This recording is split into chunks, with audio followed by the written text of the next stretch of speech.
This is Quest: A Time of Heroes from Z-Man Games. It's a light role-playing game, and it comes with a lot of really nice components, like these location cards, which are my favourite part of it, really. It's got some nice artwork on it, and I think it's got a lot of potential for a solo role player when you think about the components, and also some of the adventures are really pretty good. The first one is quite straightforward and, not very awesome, but the other ones are really, really interesting. It's a bit like a choose your own adventure book crossed with a light role-playing game. I'm just going to do a quick playthrough of the first mission, so there will be some slight spoilers if you're planning on finding this game somewhere. Untold years ago, the Pale King was incarcerated here. Suddenly a blinding flash of light, a burst of sound. Chunks of stone tumble through the air. You see tongues of fire. When the dust has settled, a grim figure is standing amid the rubble beneath which you can make out the remains of the guards. They seem to be dead, but wait! No, one is still alive. The Pale King stoops down, a bluish gleam covering his hands. He clutches the head of the guard and whispers, "You are mine." And then we place the locations. Our heroes have arrived at the harbour, and we have Alondis Stormhawk, the Elven Ranger, Caramin, the Dwarven Warrior, Cesar Litavis, the Human Mage, and Krzrt, the Lizardman Shaman, even. Oh, some great names there. Well, it was translated from German, so not that means anything, because it's all fancy names, isn't it? Right. Your ship has just arrived at the harbour of the island of Croc. You're about to leave as the captain says, "Are you certain you want to disembark here? There's nothing here, just farmers and sheep. And yet you are certain, for a mysterious treasure map has led you here. It is supposed to show the ancient tomb of King Wenzel, who is said to rest on a mountain of gold. You have bought it from a trader, using the last of your money. Of course you won't tell that old sea dog any of this." The captain shrugs and allows you off his ship. You look around the harbour. The late afternoon sun is already casting long shadows. Do you want to visit the merchant next to the quay before he closes shop for the day? Or do you want to go to the harbour tavern? Or follow your treasure map without any delay? I think my heroes are going to visit the merchant. The fat, bald-headed merchant is rubbing his hand eagerly as you approach his stall. He is pleased about this unexpected business opportunity towards the end of the day. "My good sirs, how may I be of service? I have a lot to offer." I think my heroes are going to pool their resources a bit. I think the elf and the dwarf are going to buy a veteran's sword, because it costs 3 gold, and the dwarf can use that. And the dwarf will buy a shield, because he'll be doing most of the melee combat. These two will get a health potion each.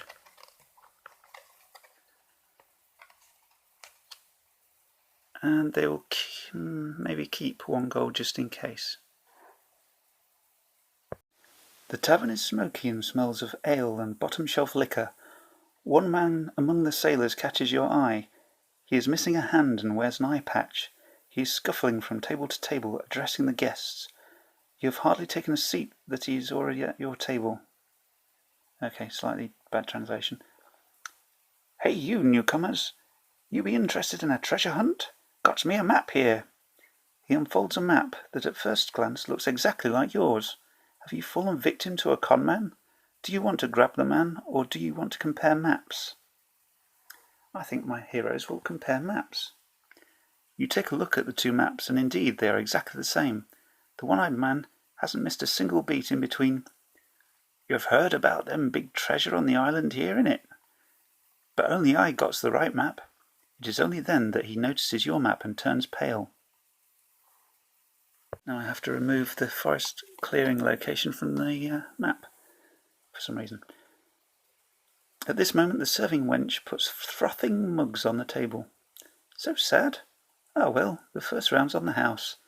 Right then, some drunk staggering by grabs the young woman roughly by her wrist and babbles, "Me want some free ale too, dearie." Meanwhile you see the one-eyed man slink away from the corner of your eye. Do you want to help the serving wench, or do you want to run after One-Eye? Because apparently 4 characters can't do both. Yes, that's the one weakness in the game. In which case, all 4 of my heroes will help the wench while still referring to her as a wench. Okay, what do we do here? It's some kind of conflict. I now have to tick this box on the quest sheet so we know what's going on. You grab the troublemaker by the collar, but he tries to resist. Who wants to throw him out?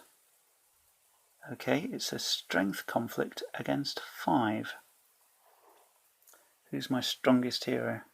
My dwarf has a strength of 4, so he will be the black die, and the baddie's strength of 5 can be this.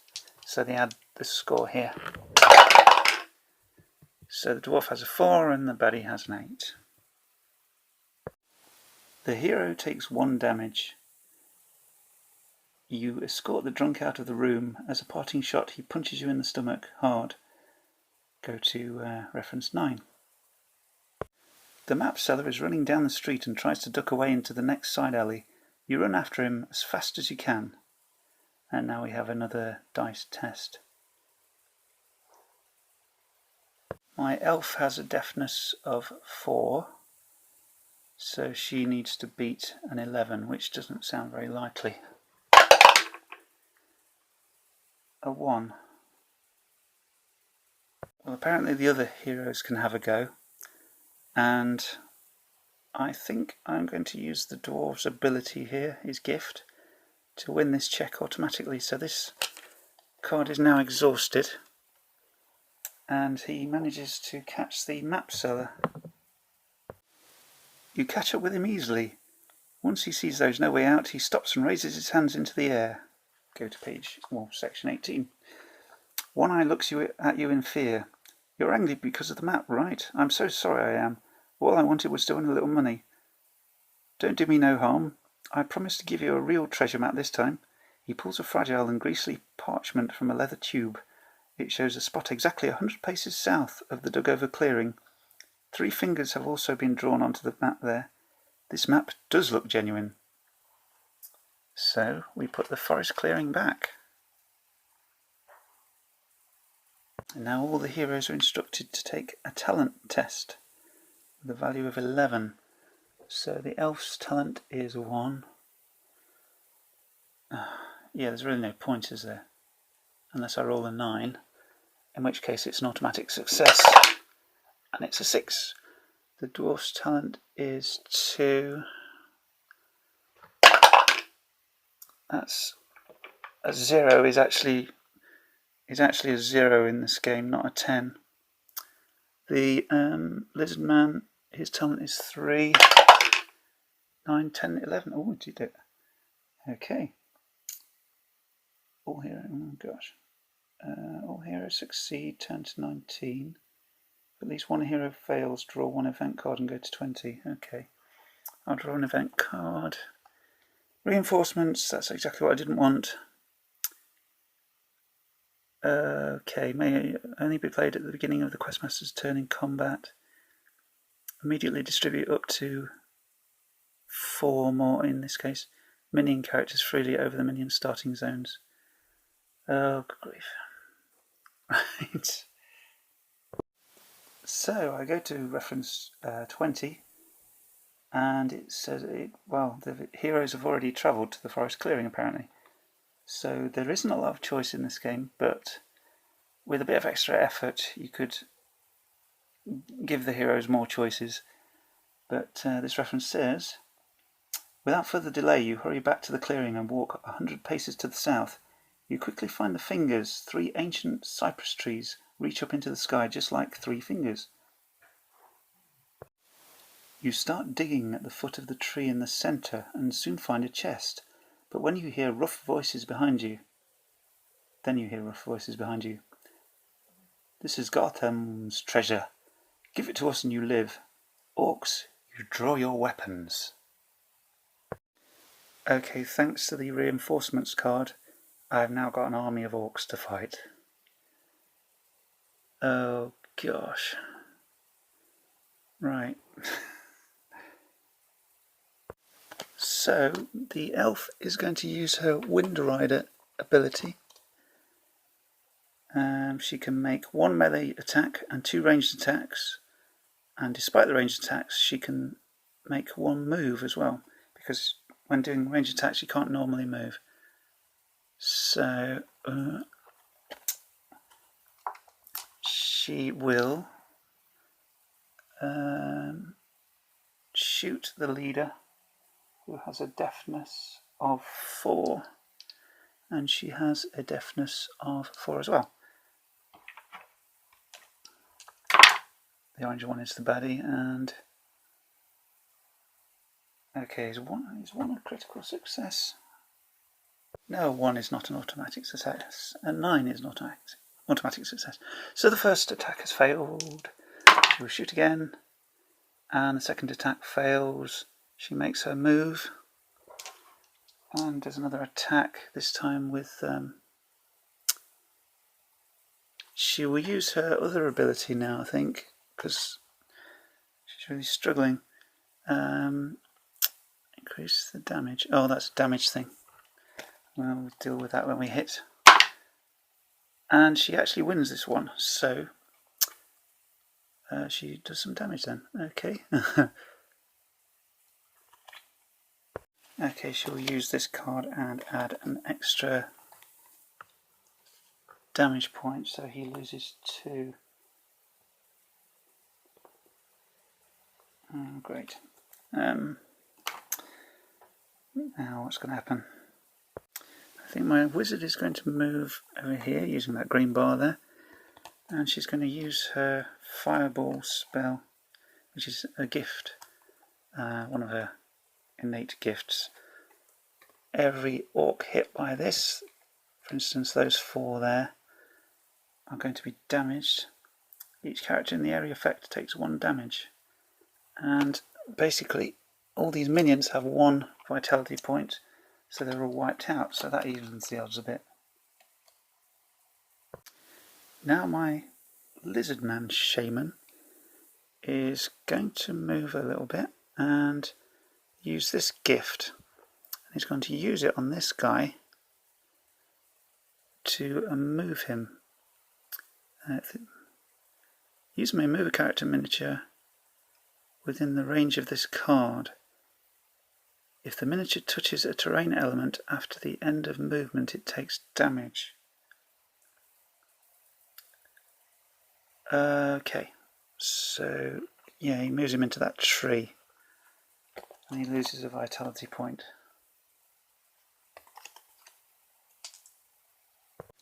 And the dwarf is just going to go over here to get closer to that bunch there and fight them next turn maybe. I guess the Orc Chieftain will move first and attack the... yeah, I guess he'll attack the elf. So he needs higher than she rolls, and yep, she loses a vitality point. Which means she's only got 2 left. Well, I guess this other orc is going to move in. And... oh gosh. Yep, she loses another vitality point. And has 1 left. These orcs are going to attack the dwarf because they hate dwarves. And he has a deafness of 3, so they have a... do they have +1 advantage? Yeah, they do. Oh, he's not much of a hero, is he? Yeah. He's got a shield though, so he adds 1. So basically it's whoever rolls the highest. First attack, he wins. Second attack, he also wins. So when you're attacked, the roll you make is an armor roll. So you don't actually get to do damage back unless you're actually attacking. Now these other orcs are going to do something. He's near enough to attack the lizard. He can move in on these characters around here. So the lizard has a deafness of 3 for his armour, so he will need to score 1 more than the orc. And he fails and loses a vitality point.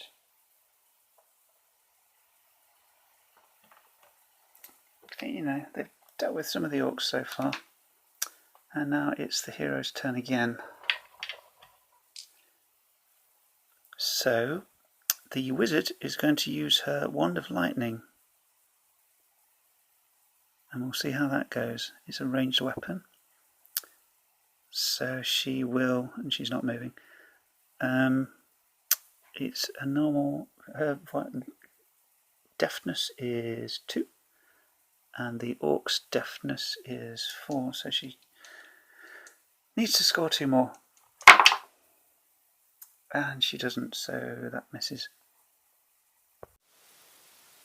Okay, the lizard is going to attack this guy. The lizard's deafness is 3, so he needs a... Oh, God. Yeah, he doesn't hit him.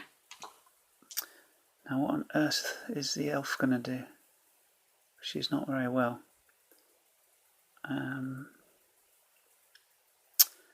Oh, she'll just attack. It's 4 versus 4 when it comes to deafness. And she wins. So the orc chieftain is down to 3 vitality points. The dwarf is going to attack that guy. Yep, the dwarf gets a +1, so it's 4 versus 4 again. The monster fails, so he wipes out another orc.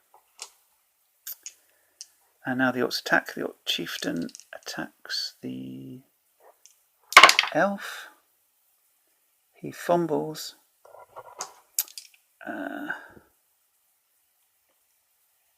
This orc will attack the elf. He also fails. He will attack the dwarf.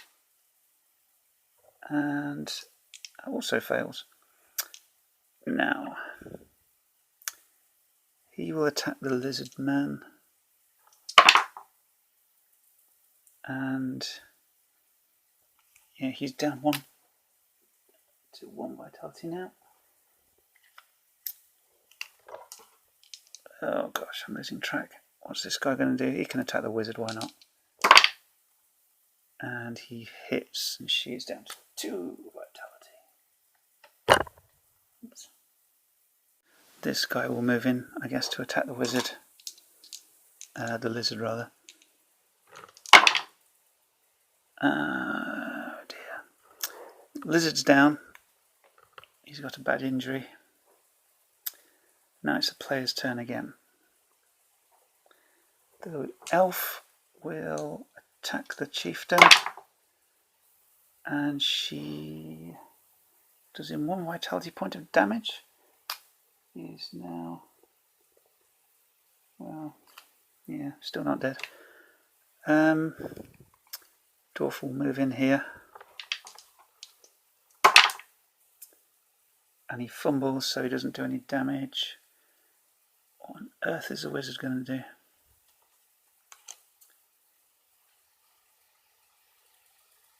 Oh gosh. She will, I guess her ranged attack, melee weapon rather. Yeah, okay, melee weapon she's got. Deafness 2. No, not good enough.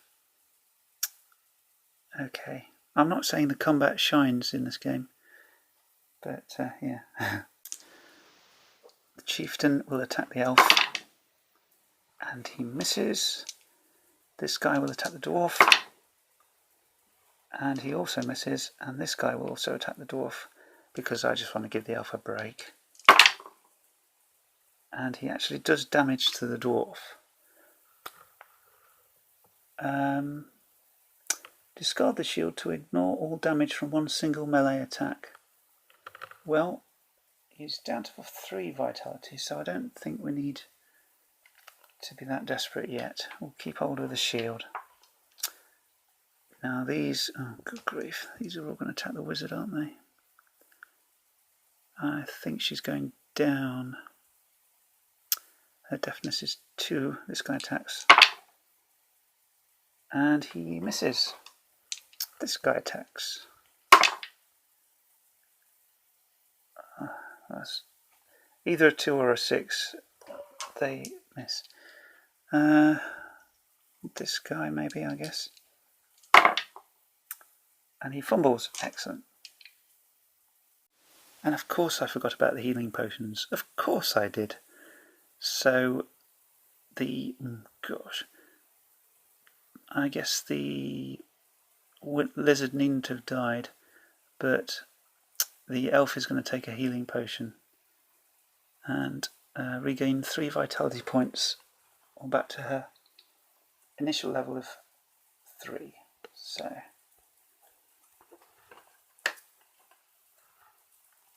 discard one of those. Right, she is going to attack that guy. And she fails. The dwarf attacks that guy. He hits. That guy's dead. Now, what on earth is the wizard going to do? I think she will run away. Because she's not daft. Yeah, that's it for my turn. Hero's turn. This guy will attack again. They both fumble, so nothing happens there. This orc will attack the dwarf. He fumbles. The dwarf defends himself. Unfortunately, how far can the orc warriors move? This guy can move here, and this guy can't reach anyone. This kind of guy can attack the elf, I guess. So he attacks the wizard, and she defends herself. This guy attacks the elf, and she defends herself. The elf will attack the chieftain again, and she will fail. The dwarf attacks that guy. That guy fumbles and dies. What on earth is the wizard going to do? She used her fireball spell, so she'll just do her melee attack. And the orc fumbles, so he's dead.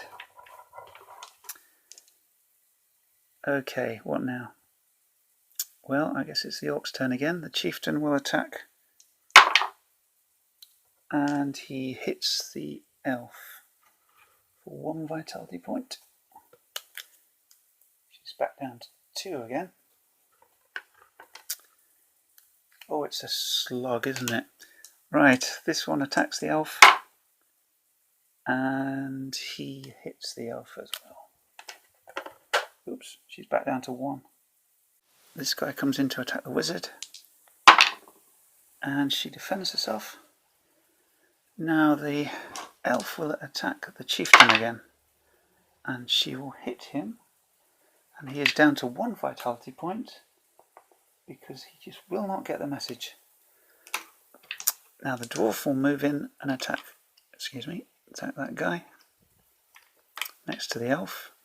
I really don't like the fact that she's on some ridiculous wind thing, whatever the hell it is. The dwarf attacks, and it is evens, 3 each, but in the rulebook, if it's even, the hero wins. It's just the way the rules are. Now, the elf. Has she attacked yet? I can't remember.